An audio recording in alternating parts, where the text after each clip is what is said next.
한국상담학회는 다양한 학문적 배경을 가진 50여 명의 젊은 상담학자들과 지도자들이 상담을 중심으로 다양한 논의를 하여 2000년 6월 창립되었습니다.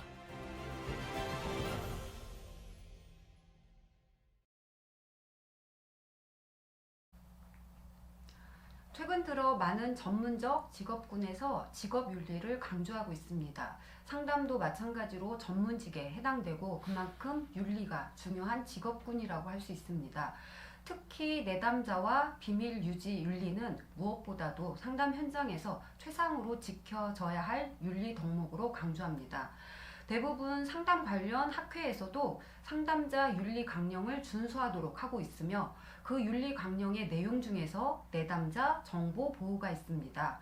내담자에게 전문적 어떤 서비스를 제공하기 위해서 상담의 내용들을 기록을 하고 있고 기록된 내용을 보존해야 하는데 이러한 기록된 내용에 대해서 내담자의 동의 없이 상담자는 공개할 수 없습니다. 설령 타인에게 공개를 해야 되는 상황이 있다 할 때 내담자에게 동의를 구해야 하고 또한 내담자에게 해를 끼치지 않는 범위 내에서 공개해야 한다는 강령이 있습니다.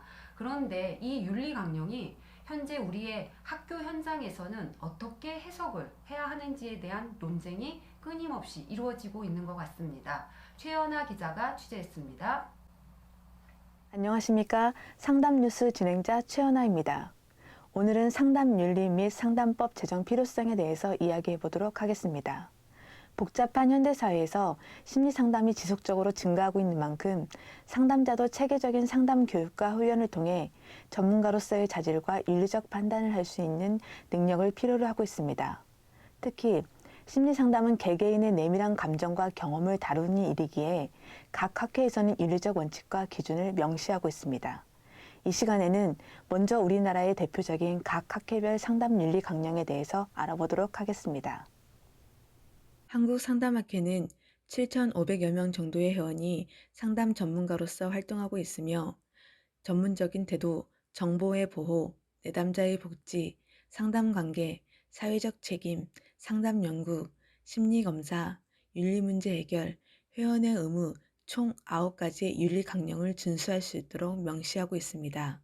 또한 모든 회원은 윤리 강령에 어긋난 행위를 할 경우 회칙에 정한 절차에 따라 징계 처분하고 있습니다.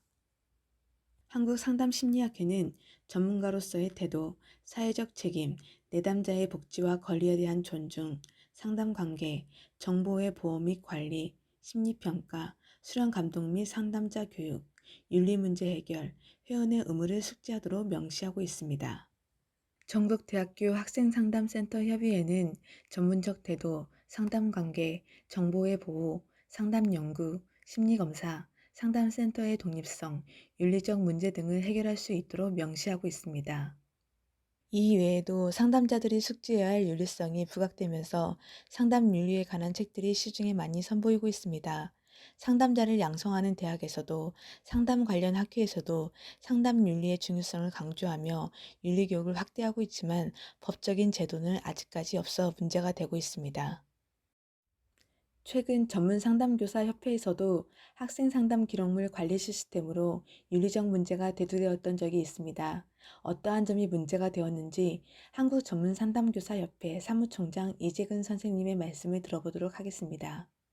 예, 학생 상담 시스템 문제인데요. 원래 학생 상담은 나이스 시스템 장학 카테고리에 있는 상담 업무에 기록을 해왔습니다. 그러다가 전문적인 상담 기록을 위한 학생 상담 시스템이 도입이 되어서 전문 상담교사 개인 PC에 저장을 하여 기록하고 보존하는 방식의 학생 상담 시스템을 사용하게 되었고요.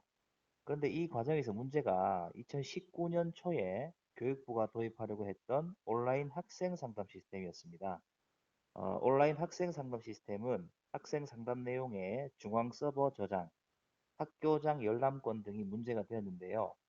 상담은 한 개인의 민감한 사안으로서 많은 전문 상담교사들이 온라인 학생 상담 시스템을 강하게 반대를 했습니다. 학교 상담 윤리와 개인정보보호법을 위반할 수 있다는 생각에서였고요.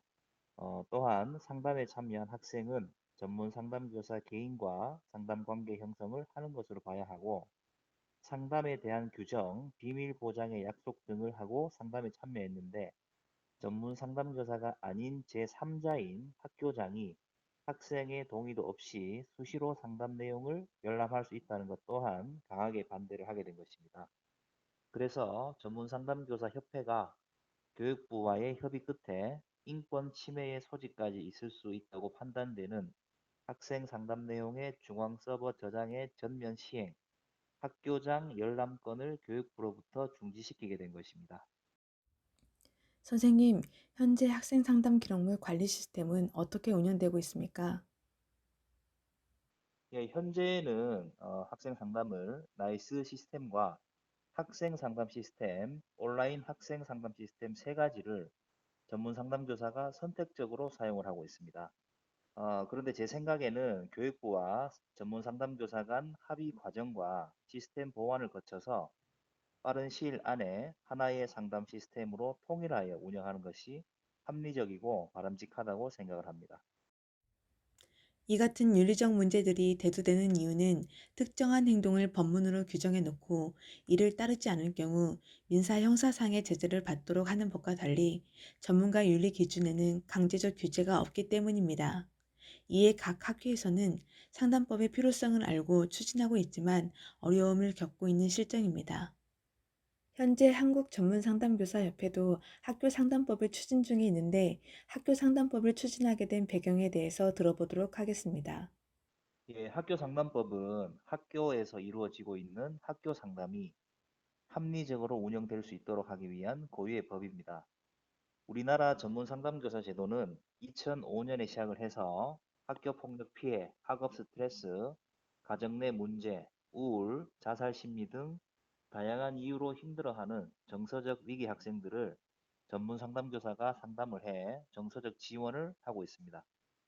그러나 이런 역할 수행에도 불구하고 제도 시작 15년이 지난 지금까지 전문 상담교사 제도와 학교 상담에 관한 법률인 학교 상담법이 제정되지 못하고 있는데요. 사서교사, 영양교사, 보건교사가 업무에 관한 고유 법률이 있어서 명확한 법적 기준에 맞게 업무할 수 있는 것에 비하면 대조적입니다. 학교 상담법이 없는 학교 상담 현장은 여러 가지로 혼란스럽습니다. 그 중에서도 기본적으로 정서적 위기 학생의 자발적 상담 신청으로 수업 시간에 상담을 하는 것이 교장, 교감 등 관리자의 생각과 방침에 따라서 결석 처리가 되거나 교사의 수업권을 침해한다는 이유로 정규 시간이 아닌 방과 후 시간에만 상담 활동을 할 수 있도록 하는 등 성숙한 학교 상담 정착과 활성화가 될 수 없는 실정입니다. 그래서 전문 상담교사 협회에서 학교 상담법 제정을 위해 노력하고 있습니다. 학교 상담법이 제정되면 어떤 효과가 있을까요? 예, 학교 상담법이 제정이 되면 학생과 전문 상담교사 모두에게 좋을 것입니다. 그 중에서도 저는 특히 1학교 1전문 상담교사 배치로서 우리나라 학교 상담이 더욱 활성화될 수 있다고 보고 있고요. 학교 상담에 대한 다양한 사항들이 법으로서 규정이 되어 전문 상담교사에게는 합리적으로 업무 개선이 되고 상담을 필요로 하는 내담 학생이나 정서적 위기 학생에게는 더욱 수준 높은 상담 서비스가 제공될 수 있을 것입니다. 학교 상담법이 제정이 되면 전문 상담교사와 학생 모두가 더욱 행복해질 것이라고 생각합니다. 상담자, 내담자가 모두 행복할 수 있는 방법은 무엇인지 고민하게 되는 시간입니다. 지속적으로 증가하고 있는 상담 수요에 그만큼 적절한 법안과 규정이 설치된다면 안전한 상담법 테두리 안에서 모두가 행복할 수 있는 상담 현장이 되지 않을까 생각해 봅니다. 이상 상담 뉴스 최연아였습니다. 네, 학교에서 상담하는 학교 상담자는 학생 내담자와 나눈 이야기에 대해서 비밀을 지켜야 하는 것이 원칙입니다. 그렇지만 학교에 계신 교장 선생님이나 담임 선생님 또한 학부모들은 학생 내담자와 나눈 상담 내용을 알고 싶어하는 경우가 많습니다. 이럴 때 어떻게 해야 하는지는 학교 상담자가 겪는 매우 큰 어려움 중에 하나입니다. 또한 최근에 교육부에서 학교에서 일어나는 많은 일들에 대한 궁극적 책임은 교장에게 있기 때문에 학교에서 일어나는 상담에 대해서도 교장이 그 내용을 알아야 한다는 지침을 내리면서 여러 가지 어려움이 있었고 여러 가지 논란이 있었습니다. 사실 내담자 정보에 대해서 비밀을 지키는 것은 상담자의 당연한 원칙이지만 내담자가 자신이나 자신의 타인의 생명을 위협하는 경우가 있거나 혹은 내담자가 치명적인 감염성 질병이 있다는 것을 알게 됐을 때 혹은 내담자가 부모로부터 학대를 당하고 있다는 경우 또는 법정에서 내담자의 문제에 대해서 공개하도록 요청하는 경우에는 그 정보를 공개할 수도 있을 것 같습니다. 그렇지만 그 이외의 경우라고 한다면 학교 상담자가 학생 내담자와 했던 상담 내용의 비밀을 지키는 것은 당연히 노력해야 될 부분이라고 생각합니다.